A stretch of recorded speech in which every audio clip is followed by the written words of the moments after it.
Olá pessoal, estamos aqui nessa quinta-feira, 29 de agosto, com a nossa lição Reforma, a consequência do revivamento. E o verso para memorizar, Carlos? Ora, tanto o que santifica quanto os que são santificados provém de um só. Por isso Jesus não se envergonha de chamá-los irmãos. Hebreus 2:11. Então, a lição de hoje, de quinta, trouxe para nós, de adultos, apelo do céu por uma reforma no tempo do fim. E olha só que coisa interessante. Você que está assistindo esse vídeo, talvez você não seja da Igreja Adventista, mas para você que está assistindo que é da Igreja Adventista, a gente quer te dizer que você faz parte de um movimento de reforma. Principalmente no mundo em que as pessoas têm deturpado um pouco as verdades bíblicas e têm feito dessas verdades bíblicas motivos para não acreditar em Deus. A lição trouxe para nós também um ponto interessantíssimo que hoje é pregado muito e muitas pessoas têm difundido a nova doutrina do evolucionismo. Muitos têm acreditado em Darwin e tal.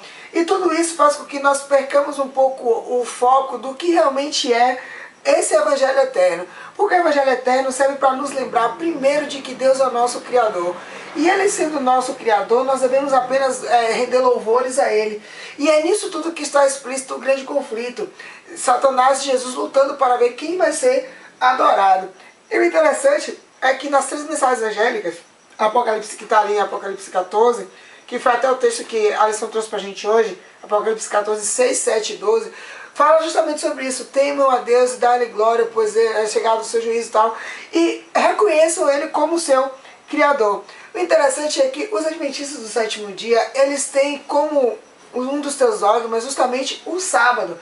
E o sábado é o memorial da criação. É o dia em que a gente se lembra que nós fomos criados por Deus. E a teoria do evolucionismo diz que não há um Deus, que não há um Criador. Então consegue entender como você faz parte de um movimento de reforma? Está explícito no nome da religião que você professa a reforma que é necessária haver nos dias de hoje. E é uma coisa muito interessante na lição que eu até grifei e quero ler, não quero nem usar com as minhas palavras. Olha, verdades bíblicas são janelas para seu coração. Elas revelam algo sobre o caráter de Deus. Quanto mais claramente compreendemos as verdades da sua palavra, mais completamente entenderemos a profundidade do seu amor. A verdade desmascara as mentiras do diabo e revela quem ele realmente é.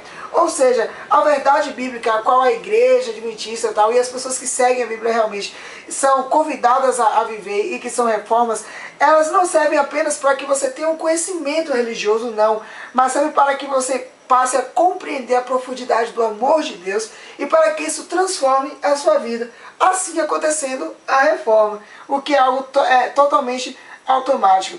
Interessante a gente saber de uma coisa. A lição falou na semana que o Evangelho é o poder de Deus. Por que você tem que saber o que é isso? Esse Evangelho eterno. O Evangelho de que Jesus te criou, te salvou e que isso deve apenas estar em seu coração para que você seja transformado.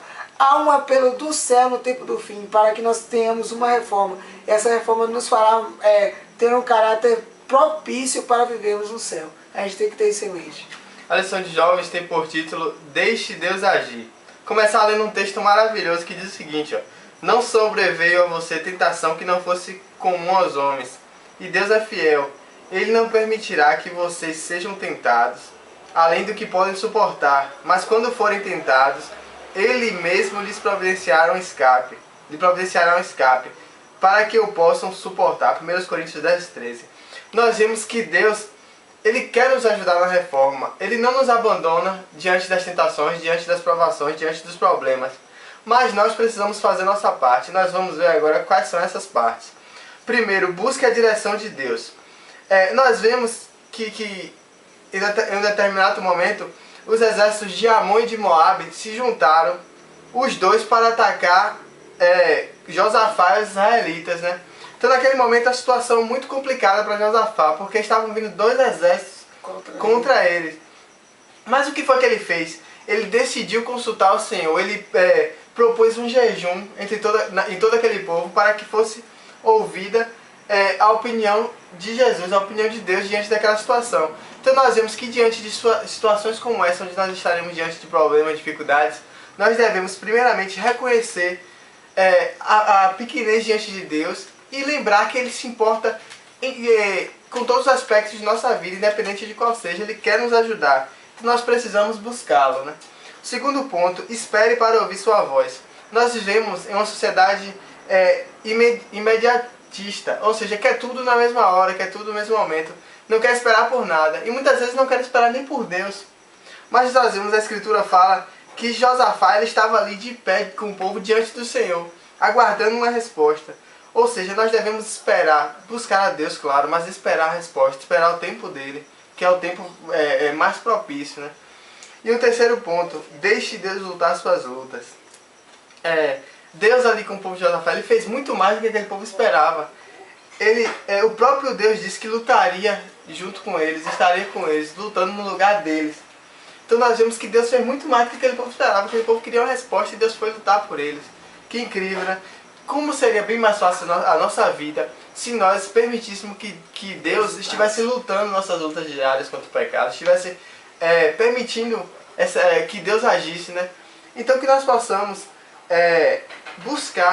permitir isso, buscar a Deus, esperar com paciência e também permitir, acima de tudo, que Ele haja. E para fechar, um texto maravilhoso que está em Romanos, bem conhecido, que diz o seguinte: se Deus é por nós, quem será contra nós? Então que nós possamos estar permitindo a atuação desse Deus em prol da nossa reforma. Interessante. Então, no caso, a lição de jovens trouxe pra gente que se Deus agir por nós, Ele mesmo fará a reforma. Não vai ser preciso nem que eu tome uma decisão. Cabe a nós permitir isso. Apenas deixar na mão dele. É isso aí, pessoal. Até amanhã.